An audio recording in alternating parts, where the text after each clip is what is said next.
Right then, we're back, and as the video title suggests, today I'm going to run through how I would price a landscaping job. We're going to keep it nice and simple, so it's going to be how I price a patio. So first of all, we'd obviously go around to the customer's house and we'd measure up the area.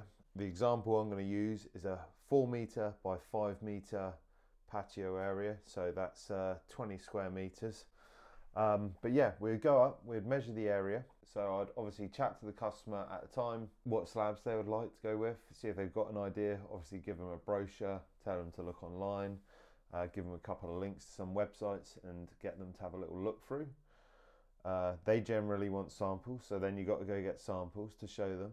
The method I would use is, so we've got our patio area, 4 by 5. We know that we've got to dig out roughly 220 mil below finish level, so that would be our 150 mil sub base, our 50 mil sand and cement, and then our 20 mil slab. So that's 20 square meters times by 0.22, and that's our depth. Now that would give us our area, so 20 square meters times by 0.22, that gives us 4.4 cubic meters in volume. Say I want to work out how much I want to take out of that area. We've got the cubic meters, but I need to roughly know the weight because I'm pricing. So I'll times that by 1.5. So that would suggest that we need to take out 6.6 tons off of soil. Say you're digging out perfectly 220 mil over that entire area. That would suggest that we want to take out 6.6 tons. That's how much weight I would allow for. I would allow for 6.6. Maybe it would only take out 5 tons. Maybe it would only take out 4. But I would allow for 6.6 tons. Once we've worked out our waste we're taking off, we then need to work out our sub base. We're going to be using 150 mil of type 1 scalpings. So 20 square meters times by 0.15. 20 times 0.15 equals 3 cubic meters.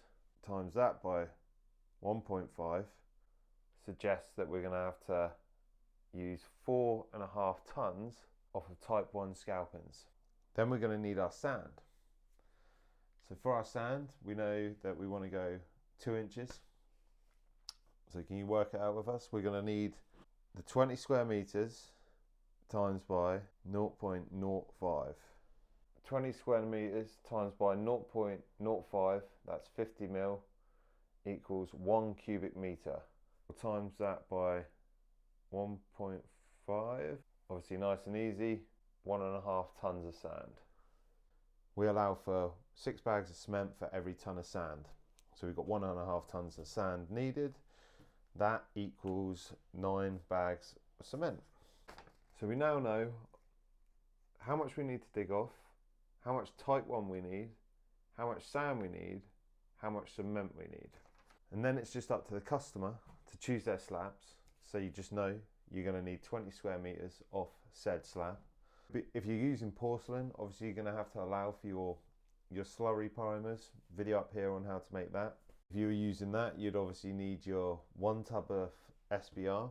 You could utilize the cement that you already have. And then it's just up to the customer to choose whether they're going for like an easy grout, an easy joint,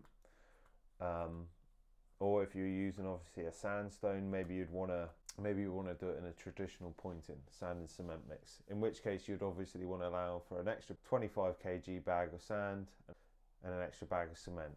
Obviously, if you're going for like a porcelain, like most people do, you can use the easy grout. And I know it's going to offend people, but I use easy joint on porcelain. I haven't had any issues myself, so I know a lot of people it's a no-no, but for me, I've never had an issue. So slate me in the comments if you want. Obviously, you'd need to work out your labour costs on that as well. So let's say, for example, I'd say we could dig that out in a day and probably get it sub-based. And you dig that out and get that prepped with your sub-base in a day. 2 days lay and 1 day for any cuts and obviously your grouting. So let's just say I allowed 4 days of labour on that. Now here's something I'd recommend. There's 2 ways you could do it. You could ring up to your local supplier and get a price on what we just said. Or if you're like me, over time, what you could do is create an Excel spreadsheet. So what I've done every time I've gone in there, every time I paid for something, I've just added that price to a list here. So I've got the price of aggregates, waste, fencing materials, and so on. But I've actually built that up. Over time. So I built that up over, I started like 7 years ago, and probably didn't start using the Excel spreadsheet until 3 years ago, and then I just built that up over time. Do you know what I mean? I started with just sand, and then waste, and then type 1, the things you use all the time, and then you just keep adding to that list.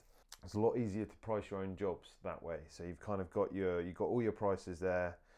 Again, use your method to work out your waste, your type 1, your sand and cement. You then put those digits into here. You can see I've done the price including the VAT, the 20%. Then I've also done the price including 10% on top, or the price including 30% on top. Your 6.6 tons of waste. So now I know that the price at trade cost is £221. And if I put 30% on top of that, it'd be £288. Now let's literally just go through and put on our type 1, 4.5, sharp sand, 1.5, cement would be 9 bags. Add in my 4 days labour with 2 people. It's going to give me my total price for just including the VAT, or with my percentages added on. You always need to add percentages onto your, personally I've always found you need to put percentages onto your materials, because they add for your running costs and any wear and tear on tools. And I always add 30% onto materials other than finished products like slabs. So that is how I personally price up a job. I measure up, I work out the area, so it tells me how much labour it will take to do on it. I can then work out how much I need to dig off, how much sub-base I need, how much sand and cement I need, and then once the customer knows what slab they're going for, you can then factor in the product, i.e. the slab, and the grouting into that cost as well. But that's how I price a job. I don't know if that'll help for anyone, but if it does, hopefully it does. How do you price a job? Let us know in the comment section below. How do you do things differently? Do you just do estimates? How do you do it? Do you do quotes? Do you do estimates? How do you do your pricing? Has this helped? Let us know in the comment section below. Check out our social medias in the description below. Like, comment, share and subscribe. Peace!